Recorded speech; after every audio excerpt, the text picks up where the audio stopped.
It's probably a surface level approach. I might make a deep dive, in fact, if you think it's interesting. I'm Dr. Erica Brzozowski, and this is Other Words. Nice. Other Words, so that's the name of, I don't know, not the channel.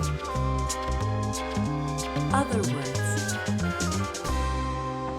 First things first. Languages that have speakers who learn the language as their native tongue are known as living languages or modern languages. I'm speaking in one right now, English, and maybe you know one of the thousands of other languages alive and well in the 21st century. On the opposite end of the spectrum of linguistic life, well, it's a little more moribund. Yeah. However, it's not as stark as the difference between life and death. Like endangered species, languages have stages of dying that may or may not be reversible. A dead language is one that, despite no native speakers, does have second language speakers or is used in written form. And also for example, Latin hasn't been... Hey, we are Latin, I knew it. And also that we have data to reconstruct it because a language that is completely extinct is a language that we cannot even, like we know it existed, we can't reconstruct it. Sorry, I'm going back because I want to see her introduce Latin. That's the part that I'm interested in. Second language speakers or is used in written form. For example, Latin hasn't been en vogue since the fall of Rome in 476 CE, but plenty of people, that's relative, can speak Latin fluently, like my middle school Latin teacher. I don't think the middle school, let me give her a better...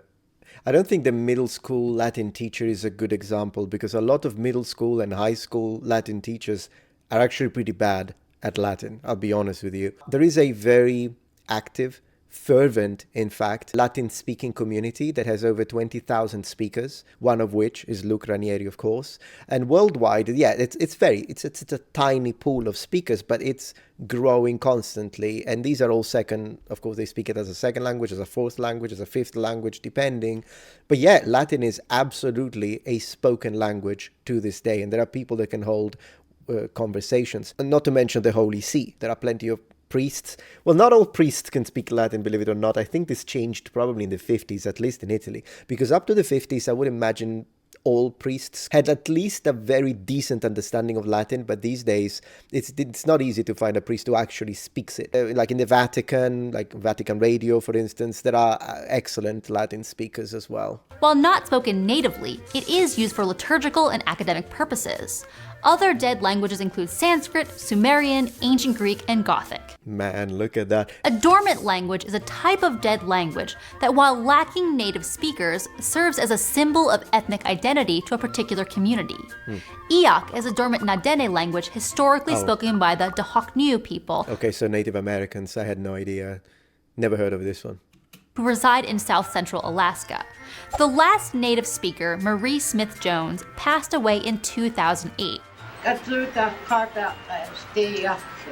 Man, could you imagine the wait? You're the last native speaker of that language after you are dead. The language is over.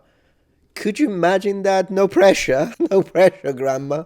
Two non-Iyak linguists, a Frenchman named Guillaume Ledouis, who had learned about the language online at age 12 and taught himself from Iyak language materials, and University of Alaska Professor Emeritus Michael Krause spearheaded efforts to pass Iyak on to the next generation. While it does remain dormant, Ledouis' example showed the community that it was indeed possible to revitalize Iyak as a living, spoken language. It's interesting because I think they did perhaps still do this with Welsh. When I was in England, and you're going to be like, oh, England is not Wales. I know, one moment, please. When I was in England, I was there for 21 months spent in England, but my last 3 months, I actually moved into a little house in Wales and spent them there. I was in the north of Wales. Southern Wales, I think, is where you find more Welsh speakers. But in the north, we still ran into a few, and it was interesting, particularly older people, to be fair. But there are Welsh-speaking schools, and I think that's what they're trying to do.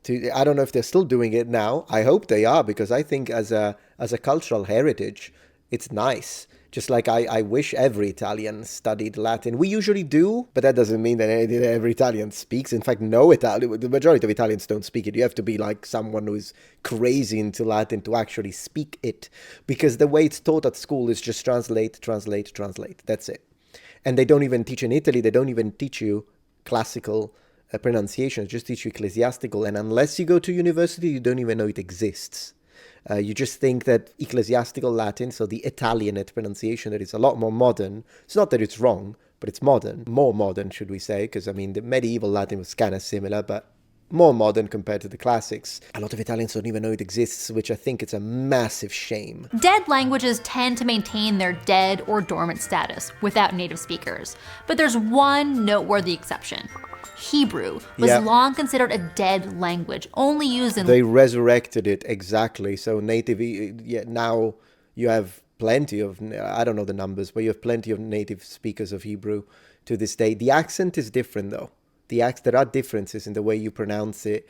You would pronounce it in 100 AD, and also people that would read, for instance, the Bible in the freaking Bronze Age, of course, the Iron Age, of course, but even in 100 AD, they would pronounce it in a way, like, for instance, the aspirations would be different sometimes. For instance, there are some sounds that in modern Hebrew speech, they pronounce them a bit like the G in Dutch, whereas in the original Hebrew, biblical Hebrew, it would have been pronounced like an H aspiration, which is different.